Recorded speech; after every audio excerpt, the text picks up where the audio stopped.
Hi, good morning, everybody. And we welcome to the day 2 of IGesCon 2023.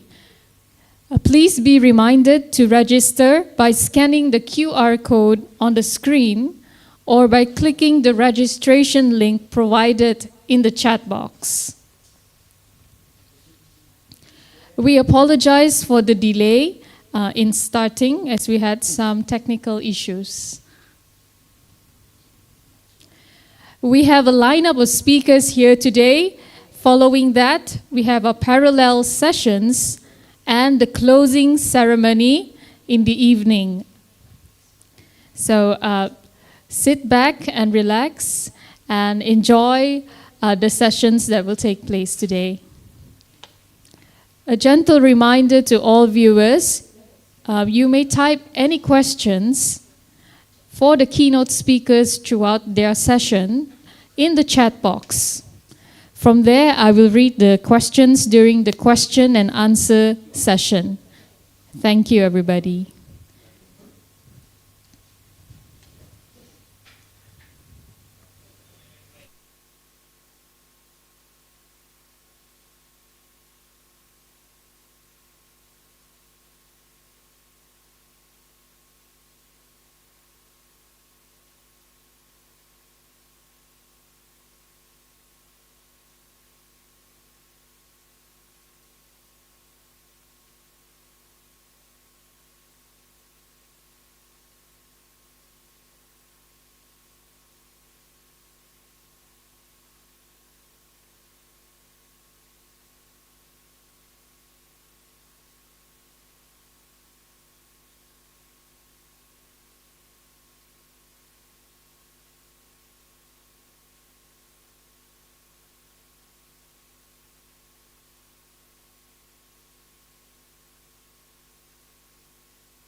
Hello, ladies and gentlemen, and welcome back, especially to those who have just joined us online in our virtual conference, Day 2 of IGesCon 2023.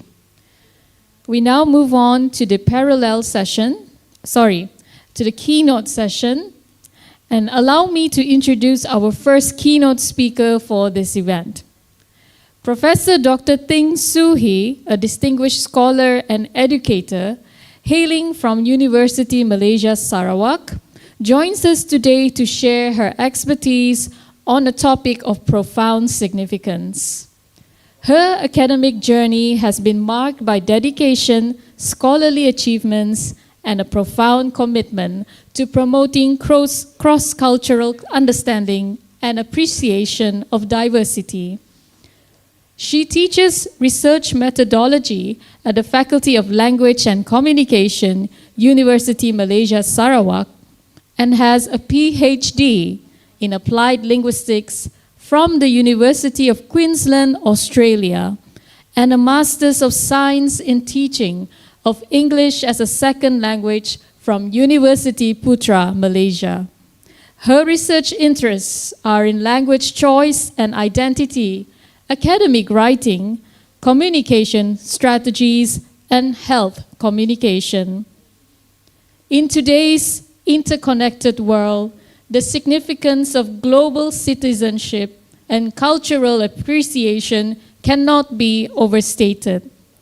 Professor Dr. Ting Soo Hee's insights will undoubtedly inspire us to reflect on our roles as global citizens and the importance of embracing cultural diversity as a catalyst for sustainable development. Thank you, Professor Dr. Ting Soo Hee, for joining us today. Without further ado, let us welcome Professor Dr. Ting with her topic, Promoting Sustainable Development Through Global Citizenship and Appreciation of Cultural Diversity. Thank you, Desiree. May I have permission to share my slides?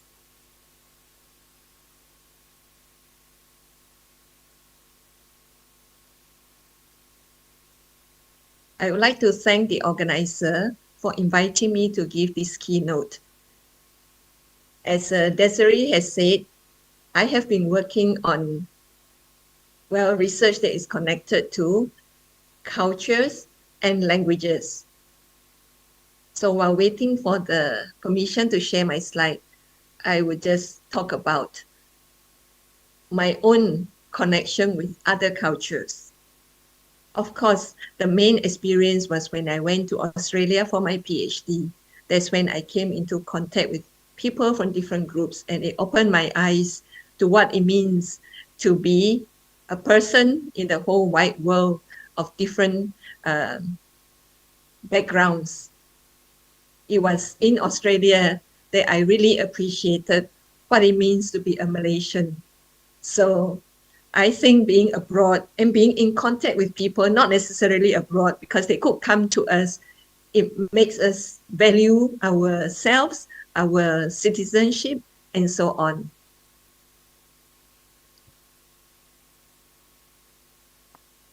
So while I was there studying, I lived with people from Thailand. I interacted with people from many other countries. But it really opened my eyes to many things. Organizer, can you please let me share the slides? Otherwise, you can share on your side because I've sent it to Johan.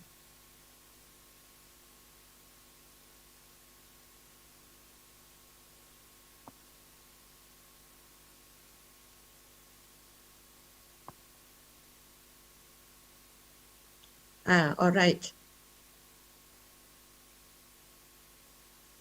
Next slide, please. Okay. I'm going to use my own slides and you have to manage and see how it goes from your side. Okay. I am a Chinese by birth, a Malaysian by nationality, and an Earthling by global citizenship. We have many identities: gender, occupation, geographic regions, religion, age, plus many more. Promoting sustainable development, I'll talk about it first from the angle of cultural diversity, and then global citizenship, and finally how those two help to promote sustainable development. One aspect of cultural diversity is language. I choose to highlight this because of my own research interest in language. Sabah has close to 30 languages, and that means 30 unique groups. And Sarawak is no less. In fact, on 15 February 2022, we had 12 more races added, and by virtue of that, 12 more indigenous languages recognized in Sarawak. One aspect of cultural diversity is language, and it is important because it pervades our whole life. The moment we wake up in the morning, we start to speak. Let me ask you a question. Do you believe that children should only learn one language? If you say yes, they will become confused if they speak too many languages. You are not the exception. I heard these views many times when I interview people in my research. If you believe so, you actually believe in the subtractive view of multilingualism. You believe that when proficiency or use of one language increases, it causes a drop in the proficiency or use of another language. From my research and those of other people, what happens is addictive multilingualism prevails. When a person learns a language or languages, in addition to their home language, it is not at the expense of the first language. In other words, we have great capacity to learn languages, and we know when to use them. I saw it in my son when he was just a baby. One morning, he was playing with the coat hanger, and he was telling me, "Pam in Teochew meaning put it down." I pretended I didn't understand. So then he spoke to me in Fuchao, "Eng." So he knows even how to code switch, and he was just sitting on the floor, not really able to walk around that much, I think, at that point. So code switching is very much in the person. A baby can learn many languages. And yes, I am promoting all the parents out there, grandparents out there, speak many languages to your child when they are young. They have great capacity to learn many languages. And when people are not good in a particular language, it is not because we are learning too many languages. It is because of insufficient exposure, informally and formally. Actually, the informal exposure is more important. But why do I focus so much on language? Because the language connects to the culture behind it. And if we are exposed to many languages, we are also exposed to the cultures carried by it.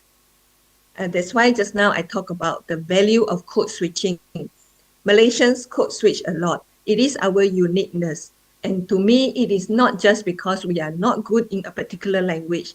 It is not just because we are asserting some identities.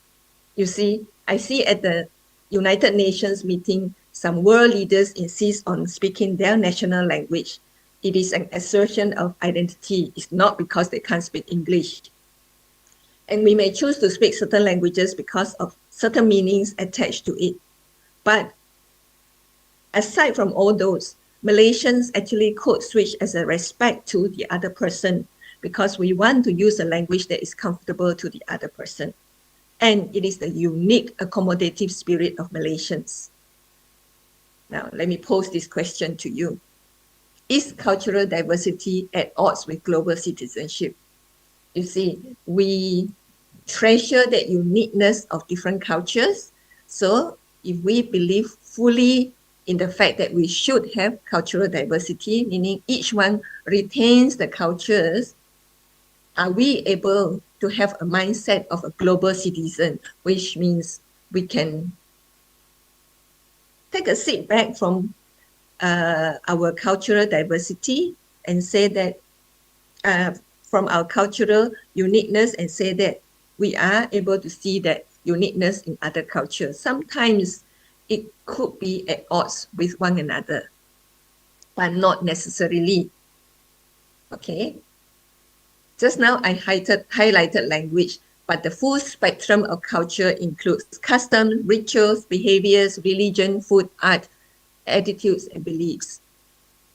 So to be a global citizen, we need to look beyond what it means to be Malaysians. It actually encompasses a deep appreciation of other cultures and their way of thinking and their way of having values and beliefs. We now live in a seamless and interconnected world through the internet, through the social media. We have a mixture of people coming together for the esports. We enjoy fusion food. And now at the in the blink of an eye, we can do banking, we do fast air travel, and have goods from various parts of the world. So in this very seamless and interconnected world, I think global citizenship is possible. Okay, now I want to show you this picture here to say that when I talk about cultural diversity today, it is not about our food, our customs, or our dressing, or the architecture of our homes and buildings that we can see, because the behavior is the level that we can see. I am going down to talking about our beliefs and our mindset. So diversity, yes, a lot of times is about cultures, values, and ethnicities. Somehow we can't run away from the ethnicities, although diversity is about many things. So diversity exists, or at least should exist, everywhere. In the workplace, at school, in the playground. And this diversity that I'm talking about is about acceptance of individuals as unique beings and giving other communities the same consideration and thoughtfulness that we give to our own. Now, that part, it is not easy to achieve. But being aware that other groups deserve that thoughtfulness is a beginning point. And diversity is about appreciating differences with the same warmth as we appreciate similarities. We all like to associate with people that are similar to us because there are less adjustments to make. And we come across differences, it takes a bit of adjustment to be able to connect with the other person and to appreciate the other person for who he or she is. So diversity is learning to unlearn assumptions and even beliefs. All of us carry stereotypes of other groups, and those are our assumptions, and they guide us in our actions and in the way we see things. Sometimes we need to unlearn, and when we get to know individuals from other groups, that's when we realize that, oh, I didn't know, your group is like this, or the while I thought your group is like this, you see. So diversity is learning to unlearn assumptions and beliefs. And most importantly, diversity is about respect. And you will hear me talking about respect a lot. So respecting diversity is about understanding and appreciating that many religions, communities, ethnicities, etc., that coexist in this world all deserve to be treated with equality. I am focusing on the individual because I always believe that the little we do can change the world in a small way, because if everyone does a little, it all adds up to a lot. The problem is we always push the responsibility to authorities, governments, because we think that they can make major changes using policies. But when policies are implemented, it's down and back to the individual. So my premise today is we don't need policies. But we can do make a difference. Global citizens respect other groups beyond their country borders. Now, who are likely candidates as global citizens? Baby boomers, Gen X, Gen Y, or Gen Z? You take a guess. It is Gen Z because they have highly inclusive worldview. The baby boomers first started to be aware of other groups and realized that not all groups are treated equal. And from then on, there is a progression to accepting the presence of other groups. So now I will move to how global diversity and global citizenship can result in a promotion of sustainable development. But first, I need to focus on the concept of sustainable development. Whenever I see this word, I see the SDG 17 goals. And in my research, I often go for SDG 3, good health and well-being, and SDG 4, quality education. And every time I see sustainability, I see the environment, the renewable energy, the plastics, the flooding, and so on. But sustainability is more than that. It is about a development model that can meet our present needs without compromising the needs of the future. You see, we borrow the earth from our grandchildren. If we harm the earth now, we are leaving a very bad place for our grandchildren and great-grandchildren to live on. And that basically is the concept of sustainability. And there are actually 3 pillars of sustainability beyond the environment that we are always bombarded with. There is that social sustainability that I'm going to focus on. About why? This is because although we have made gains as a whole world in sustainable development, there are threats that will reverse the gains made. And some of these are the rising inequality, the erosion of trust within societies, the increasing conflict. I am sure you can see this when you listen to the news, and the risk of exclusion from services, access to markets, and participation in cultural and political spaces for some groups. So the goal of social sustainability is actually social equity, promoting human rights, access to education and healthcare, and decent work. In short, to create an inclusive society and long-term well-being. So how? A lot of us here are in education. We are in contact with students every day. There is something we can do to start the young people right, although they are Generation Z and already have an inclusive worldview. Promoting social sustainability starts with embracing cultural differences. From there, we develop cross-cultural communication skills, adaptability, and respect for others. If we can first start to accept that there are people who are different from us and deserve our respect, it helps us to forge meaningful connections with individuals from different backgrounds. So how do we nurture global citizenship? I just talked about 2 ideas here. 1, promote cultural exchange programs for students if we are in the position to do so. If not, we can always encourage students to interact with people from other countries in our class activities. And 2, ourselves as working adults, we can facilitate international collaboration if we have the power to do so. Or if not, we as individuals can engage in international collaboration in research and community work. For me, I started applying for international grants a lot last year and this year. Not successful so far, but the process of applying for it helps me to see issues in a more global way. And also, one condition of a lot of the funders is that we need to include a person, an academic from that country. So in a way, it is forcing an international collaboration. In community work, you can also do this, and there is money for that, especially in promoting indigenous well-being. Let me share with you 2 small studies I did among my students to create the intercultural awareness among them, and this was in the research method course. I asked them to do a simple questionnaire. I then improve it.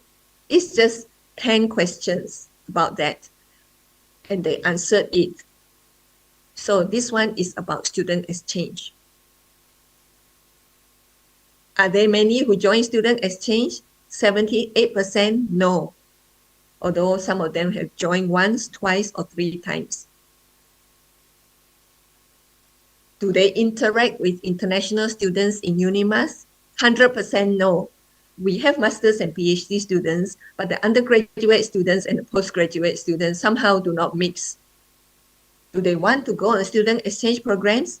60% say yes, they want to, but they can't. You look at the blue color, it is most of the time too expensive for them. The delay to graduation, well, GOT is not really the concern of about half the students. It's more the concern of the university. Now, those in white color, the students truly believe that joining student exchange programs will give them valuable exposure to another culture and develop their communication skills, and also help them to develop new ways of thinking about their home country. Of course, they know it's good for their studies and also for their career. So based on this small study, I can see that the university students believe that student exchange programs will bring intercultural exposure, but there is low participation because of costing and other factors such as lack of opportunities, besides the concern about graduating and getting a job.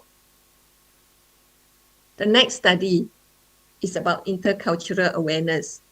This one had 73 students who responded and a fair spread of the ethnic background. I look at intercultural awareness by asking them about the people they come into contact with in their daily life, starting with the family. They have about 3 members who are from other ethnic groups. That means there are lots of intermarriages. In fact, Malaysia has a high rate of intermarriage and it keeps increasing over the years. It is actually good because when we have another ethnic group in our family, we cannot afford to carry on with those stereotypes. We need to accept that family member, and in the long run, it is good for the whole community because we develop more awareness of other cultures, and with that, increase tolerance and respect. How many friends from other countries? About 3. How many countries have they visited? 1 to 2 countries. The friends from other countries may not be physical friends, they could be online friends, but nevertheless, just as valuable contact. The students in this study show high intercultural awareness. They respect the values of people from different cultures, the way they behave, interact positively, and like to be in events and look for information that puts them in contact with other cultures. So this is, of course, based on their self-reports. Whether in behavior-wise they exhibit this, of course, there is another matter, and maybe there is an area for further research. My study also showed that the students have openness in views and sensitivity to cultural meanings. May not be great, but there is that beginning, and they somewhat feel at ease interacting with people from other cultures. So there is that positive intercultural awareness. Let me conclude now. Intercultural exposure to people from other countries, whether through visits or social media contact, is crucial for us to become global citizens. But it entails having the knowledge, the skills, and the mindset that respect other cultures, and we will ultimately shape a more inclusive and harmonious world, one friend at a time. Thank you.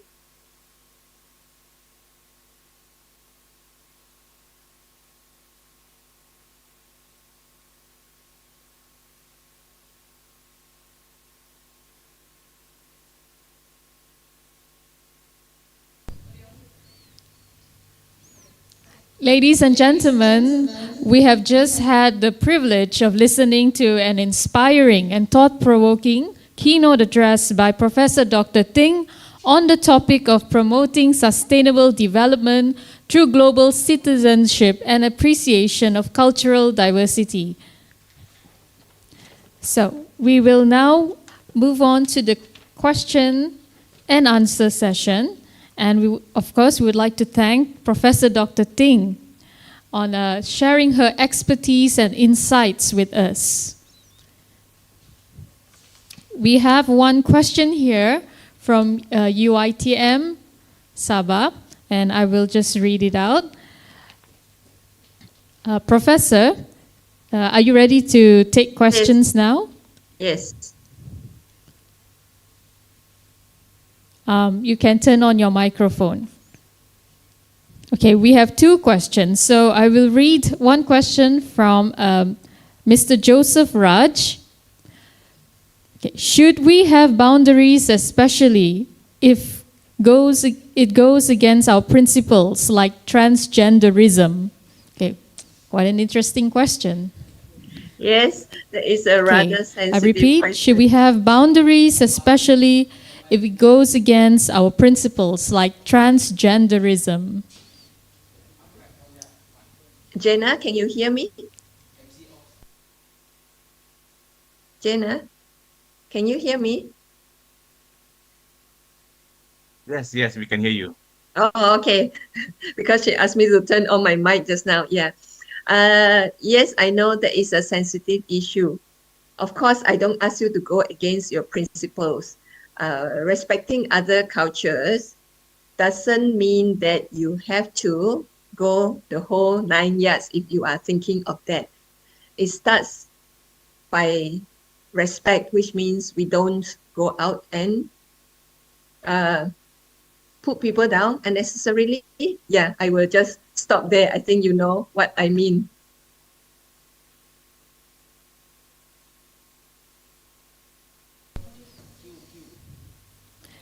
Thank you, Professor, and thank you for the question. Okay, no question is too small or too big. So the second question, I will just read it out. Professor, in Sabah, especially in primary schools, the Kadazan language is taught, but it is now a totally new language. It has combined vocabularies of different ethnicities and thus the new language. The different ethnicities like Dusun Papar and Kadazan Pinampang, for example. So in this situation, what is your perspectives on the effort to promote diversity through this creation of a new language that has been taught in school? That's very interesting and new information to me. I did not realize that the language is actually evolving as such from what it was when it was first taught in the Sabah schools. So I also can see that it is probably because since the language is called Katasan Dusun and there is that regional differences of dialects in various parts of Sabah, possibly the smaller groups among the Kadasan and the Dusun are asking for that recognition, which is why their words gets into the language and the language got changed. Yeah, this is something that is uncomfortable for all the groups involved. And this is also the reason for Sarawak, in the case that Bidayu language is so difficult to standardize because there are 4 major Bidayu dialects and they are all different to the extent that they could be mutually unintelligible, like husband and wife from different Bidayu dialect groups could not speak that language to one another and they may have to use another language to communicate in the family. So because of that, they couldn't really make a standard Bidayu language. I am surprised that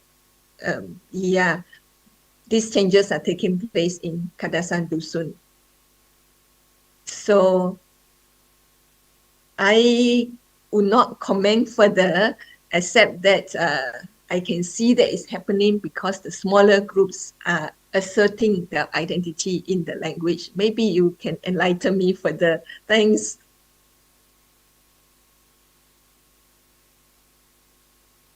Right. Thank you for sharing your perspective on this. Yeah, probably it can be highlighted, it can be studied more and be looked into. Yeah. So any more questions from the audience? Okay. If there are no more questions, but do you think that you will have questions in future, you may email Professor Dr. Ting. Okay. And we want to thank Mr. Joseph and Madam Lindy from UiTM Sabah for the questions. And on behalf of the conference organizers and all the attendees here today, I would like to extend our heartfelt gratitude to our keynote speaker.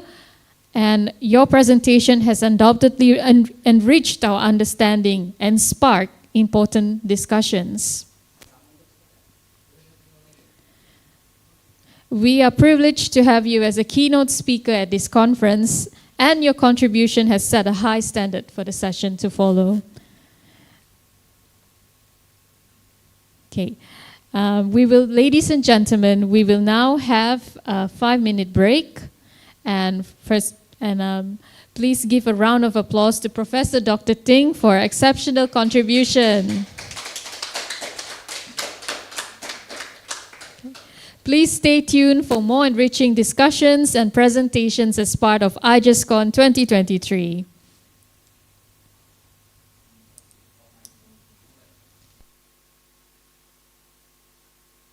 Thank you, Prof. Welcome.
Welcome back, ladies and gentlemen. We hope that you are enjoying the conference so far.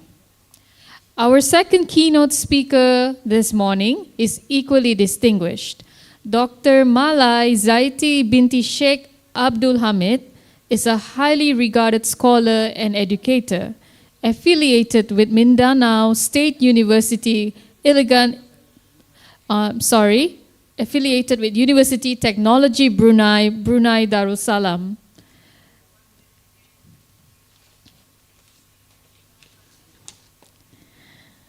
Ladies and gentlemen, I would like to remind you all that you may type any questions for Dr. Malai in the chat box of this video conference.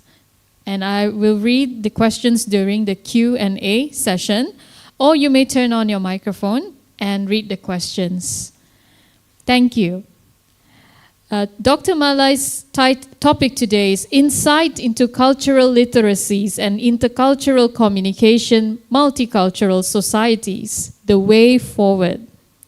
Dr. Malai is an assistant professor with the Center for Communication, Teaching and Learning, as well as head of the Wellness Research Trust at the University of Technology Brunei.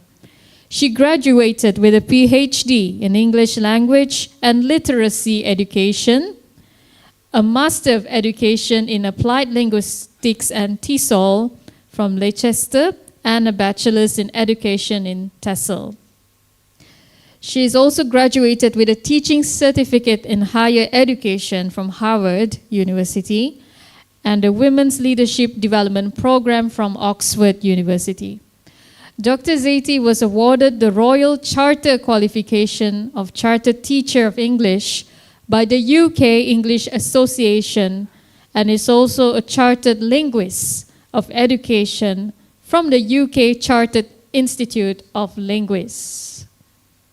She was a visiting scholar at the Harvard Graduate School of Education and is also currently pursuing her postdoctoral fellowship in education at Harvard University.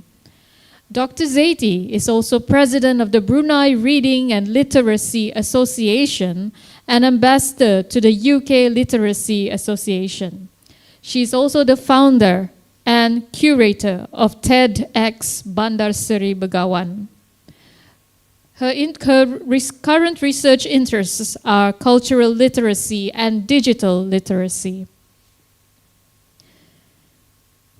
Her recent book publications in 2021 included a chapter, a case study of language use and literacy practices of Brunei students, new perspectives on cultural literacy, in charting an Asian trajectory for Asian education, charting past, present, and future good literacies published by Routledge.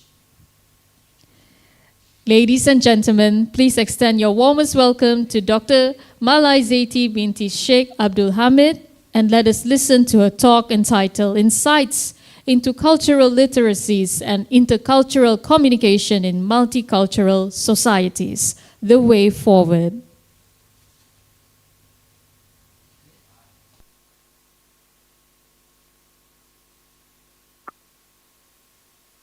Bismillahirrahmanirrahim. Assalamualaikum warahmatullahi wabarakatuh, and a very good day. Thank you for having me, and today I will be doing my presentation today on today's presentation. First, let me introduce myself. My name is Dr. Malai Zaiti Abdul Hamid, and I currently work as assistant professor at University Technology Brunei. So now, let me share with you my screen, and in today's presentation, I will share with you my screen.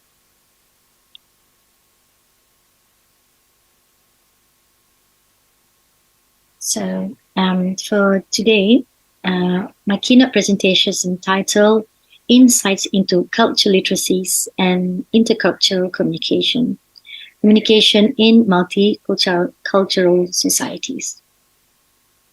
So my keynote presentation, I represent myself as an assistant professor at the Center for Communication, Teaching and Learning, CCTL, University Technology Brunei, Darussalam. Up on my screen is a little bit of my profile, where I work. I'm also currently holding a post as also the president of the Reading and Literacy Association of Brunei. I'm also currently the ambassador for the United Kingdom Literacy Association from the UK. And on the screen as well, my past, some of my qualifications, including, for example, on my fellow, being fellow and also chartered teacher. Okay, so moving on for today's presentation, I'll give you an outline of my presentation and the scope of presentation. I'll touch on cultural literacies. I'll talk about intercultural communication and summarize. And of course, lastly, I will end with opening for question and answer session. So to begin today's presentation, allow me to touch on the significance of culture and education. According to United Nations, UNESCO, culture and education are the backbone of sustainable development. It is together that they shape who we are and who we will become. And I find this quote very important because I can see the relationship between culture and education.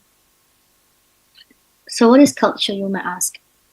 Culture, for some of us who are very familiar with culture, iceberg is a very good theory which helps to depict the idea of what is culture.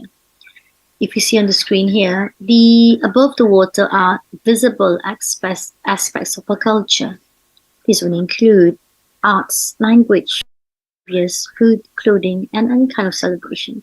So these are characteristics that we could always see as very visible here, as you can see. So just they are at the top above the water. But underneath that are the two aspects, which is less and not visible. So below the water are sometimes referred to as the invisible aspects of culture. So these are things where if you see this iceberg here, compared with a lot of things, this would include our values or customs, our status, our roles, our rules, our thought patterns, our beliefs, traditions, and even perceptions. So these are usually less visible and sometimes invisible. You can't even see them, you know. So this is one good way of trying to understand a little bit of what is culture. So in my opinion, having done research in this work with culture, I also became very interested to look at cultural literacies, which is not a new term. However, it's a term that is not very much shared. This is why I like to take this avenue to give you a little bit more and share more information what is cultural literacy. A layman's definition would be it's the capacity to communicate with people from diverse cultures, interacting effectively across cultural lines, and which of course require perseverance and sensitivity to other differences, for example. And of course, we often encompass any language skills or customs, ways of thinking, social norms and habits. They are all part of, what we call as cultural literacies. However, I studied this into more detail and I came up with my own definition of cultural literacy or cultural literacy. In my opinion, I define this as having acquired or acquiring knowledge of any acceptable norms or traditions and cultural practices, and which of course to me identifies you as belonging or a person to a particular culture. And in my article that I wrote in this particular book, I give some local examples of cultural literacy in Brunei, which includes having the knowledge of weddings or traditional dances, traditional games, and local food, among others. So I shared this in my chapter of when I wrote on a case study of the language use and literacy practices of Brunei students in charting Asian trajectory. This is also published recently in 2021. So if you're interested, the book is always available online. To talk more about cultural literacy, I felt it's important for this that I embarked on a project at my university, and it was a special academic research project which is conducted under University Technology Brunei. It was part of my research under the